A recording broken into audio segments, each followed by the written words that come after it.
¿Qué tal a todos? Bienvenidos a nuestra reunión. Seguimos avanzando en el estudio de la carta del apóstol Pablo a los Efesios y hemos estado hablando precisamente de cómo esta carta tiene un propósito y un fin específico. Es de suma importancia entender que la carta a los Efesios es la exposición más elocuente sobre la obra que hizo Dios en Cristo Jesús en beneficio de toda la humanidad pecadora. Es muy importante que lo podamos entender porque en ella nosotros vamos a encontrar cómo precisamente Dios revela a la iglesia como una nueva humanidad, el medio escogido para comunicar a aquellos que no conocen el mensaje de salvación por fe en Cristo Jesús. La carta a los Efesios, entre otras cosas, nos habla de la gracia de Dios y en específico los versículos del capítulo 1, 7 al 9, nos refieren cómo hemos sido rescatados por la gracia de Dios de un peligro inminente que todos vamos a experimentar si no somos advertidos y tomamos las precauciones debidas. Primera carta, o más bien dicho, carta a los Efesios, capítulo 1 y versos del 7 al 9 dice: en Cristo tenemos redención por su sangre, el perdón de pecados según las riquezas de su gracia, que hizo sobreabundar para con nosotros en toda sabiduría e inteligencia, y nos ha dado a conocer el misterio de su voluntad, según su beneplácito, el cual se había propuesto en sí mismo. Estos versos dejan ver cómo Pablo hace una transición y pasa de haber estado hablando en lo anterior de cómo Dios eligió desde antes del inicio del mundo a aquellas personas que experimentarían salvación, y ahora pasa a la redención histórica, de la elección eterna a la redención histórica, es decir, cómo el plan de Dios se hace realidad a través de Cristo. El verso 7 comienza diciendo: en Cristo tenemos redención por su sangre, el perdón de los pecados según las riquezas de su gracia. Redención y perdón son dos palabras que guardan relación y que deben ser correctamente entendidas a la luz de la Escritura. En primer lugar, la Biblia enseña que el pecado es algo muy grave que ofende a Dios y nos separa de su presencia. Por eso es que necesitamos entender que nosotros, por nuestras faltas, por nuestra separación de Dios, merecíamos la muerte espiritual a la cual hemos sido condenados si no renunciamos a nuestro pecado. Número 2, también merecíamos recibir la ira de Dios. Sin embargo, Él ha demostrado su amor para con nosotros en que, siendo aún pecadores, Cristo murió en una cruz por toda la humanidad. Él sabía que nuestro pecado nos separa y por eso Él decidió ir a la cruz, para que tú y yo no seamos más esclavos ni del pecado ni de nuestro enemigo, el diablo.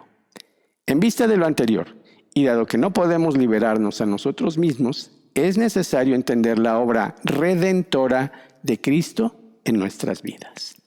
La palabra redención en su original griego era empleada para describir la liberación de un esclavo mediante el pago de un rescate. Pablo nos recuerda que antes de conocer a Cristo y rendir nuestra vida a Él arrepentidos, éramos esclavos del pecado. Pero Cristo ya pagó por nuestra libertad. Esta palabra, la de redención, también provenía de un ámbito comercial y legal del siglo I. Redención era el pago que se realizaba para comprar la libertad de un esclavo. La Biblia dice entonces que al ser redimidos por Cristo, fuimos comprados para ser rescatados del dominio del pecado, de la muerte y de la condenación eterna. El resultado de esa redención, como dice la segunda parte del versículo 7, es el perdón de los pecados según las riquezas de su gracia. ¿Qué quiere decir esto? Que el costo de nuestra redención o de nuestra libertad no fue oro ni plata, sino la vida misma de Jesús. Es decir, Él entregó su sangre. Esto conecta con el sistema de sacrificios del Antiguo Testamento, donde la sangre representaba la vida entregada para cubrir una culpa. Para entender esta acción podemos mirar a través de la justicia y la santidad de Dios, como lo refiere la carta a los Hebreos, capítulo 9 y verso 22. Dice que casi todo es purificado, según la ley, con sangre, y sin derramamiento de sangre no se hace remisión de los pecados. El libro de Levítico, en el Antiguo Testamento, capítulo 17 y verso 11 dice: porque la vida del cuerpo está en la sangre. Les he dado la sangre sobre el altar con el fin de purificarlos, para hacerlos justos ante el Señor. Es la sangre dada a cambio de una vida la que hace posible la purificación. Esto significa, en esencia, que el pecado tiene un costo letal y que el perdón no es gratis. Requiere que una vida sea entregada por otra. Perdonar en el contexto bíblico no es una simple omisión de la falta. El perdón es la cancelación total de la deuda. Dios no está midiendo nuestra bondad. Tampoco es porque Dios sea tan bueno que todos se van a salvar al final, hagan lo que hagan, nieguen lo que nieguen y vivan como vivan. Dios no mira a un pecador perdonado con sospecha, con reproche. Tampoco tiene una lista de faltas para estárselas recordando cada vez que se equivoque. Más bien, la mirada de Dios cambia de una manera radical cuando la gracia de Cristo es una realidad en nuestra vida. Cuando nosotros hemos sido justificados por Él, Dios nos ha perdonado porque ahora hemos decidido decirle no a nuestros pecados y decirle sí a la gracia de Jesús. Decidimos no andar más separados de Dios, no ofenderlo más y aprender a vivir de una manera diferente. Por eso, cuando el Señor nos mira, no ve nuestros trapos sucios, como dijeran los profetas del Antiguo Testamento, sino que ve la perfección de Jesús que nos cubre de una manera especial. Este es un acto legal de amor puro, donde somos declarados no culpables. Tanto en el Antiguo como en el Nuevo Testamento existen pasajes que describen la profundidad, el costo y el alcance del perdón de Dios. Por ejemplo, el libro de Isaías, capítulo 1 y verso 18 dice lo siguiente: venid luego, dice el Señor, y estemos a cuenta. Si sus pecados fueran como la grana, como la nieve, serán emblanquecidos. Si fueren rojos como el carmesí, vendrán a ser como blanca lana. El primer punto aquí es: vengan, estemos a cuentas, hablemos. Dios puede efectuar una limpieza profunda sin importar qué tan manchada esté tu vida y mi vida como pecadores. Él tiene el poder para dejarla completamente limpia una vez que nosotros reconocemos nuestro error, nos arrepentimos, es decir, renunciamos a nuestras malas obras y dejamos que sea Él quien limpie nuestra vida, en lugar de nosotros tratar de limpiarnos a nosotros mismos. El Salmo 103 y verso 12 dice: cuanto está lejos el oriente del occidente, hizo alejar de nosotros nuestras rebeliones. Exacto. El este y el oeste, el oriente y el occidente son dos direcciones que jamás se encuentran.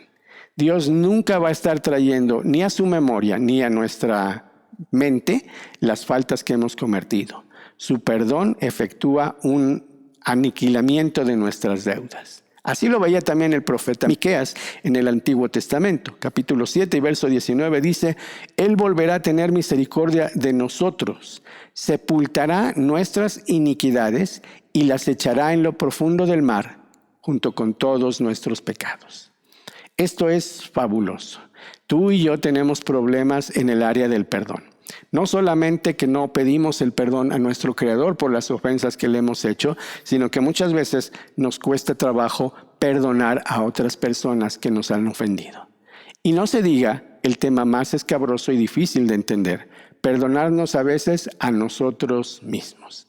Dios quiere que nosotros vivamos libres, y la libertad no es hacer solamente lo que queramos y se nos dé la gana.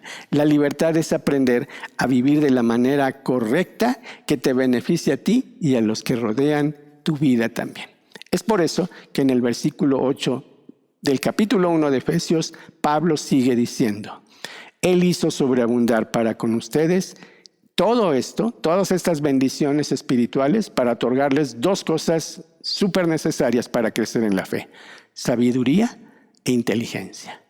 Esto quiere decir que Dios no solo nos salvó legalmente, sino que también Dios nos da la capacidad de entender esa salvación. La palabra Sofía es la palabra griega antigua para sabiduría, el conocimiento de los planes profundos de Dios. Ahora, al leer la Biblia, empiezan a ser revelados en tu mente y en la mía también. Este es el ámbito donde la palabra de Dios nos saca de nuestra ignorancia y empieza a operar en nuestra mente. Pero Pablo empleó otra palabra: inteligencia, la aplicación práctica del conocimiento en nuestra vida diaria. Hay personas que tienen muchos conocimientos de la Biblia. De hecho, pueden recitar porciones largas de la misma, pero no tienen la capacidad para aplicar esos conocimientos en la resolución de sus problemas personales, familiares, matrimoniales, financieros y en otras áreas de su vida. Podríamos entonces decir que Dios nos quiere libres, pero también quiere que seamos funcionales, que podamos tener la capacidad mental y espiritual para percibir, procesar y captar las verdades que escuchamos y leemos en su palabra. Esto es fabuloso porque Dios desbordó todas estas capacidades sobre nosotros para que nuestra fe no sea un camino a ciegas. Dios trabaja en nuestra mente, sí, pero no solamente para que acumulemos datos bíblicos o teológicos, sino para que podamos comprender el porqué detrás de cada acción de Dios. La sabiduría es la comprensión global. La inteligencia es la aplicación práctica de esa sabiduría en el día a día. Podremos manejar mejor nuestras propias emociones, nuestros propios instintos. Podemos ser mejores padres, esposos, hijos, trabajadores y gobernantes. Esto es discernimiento espiritual. Y esto es lo que Dios hace no solamente en el intelecto, sino en el corazón, en el espíritu. Es así como Pablo llega al último punto de estos versículos, el número 9. Nos ha dado a conocer el misterio de su voluntad. Esto ha sido porque Él quiso que todo el mundo supiera cuál era el plan que se había propuesto desde antes de la fundación del mundo.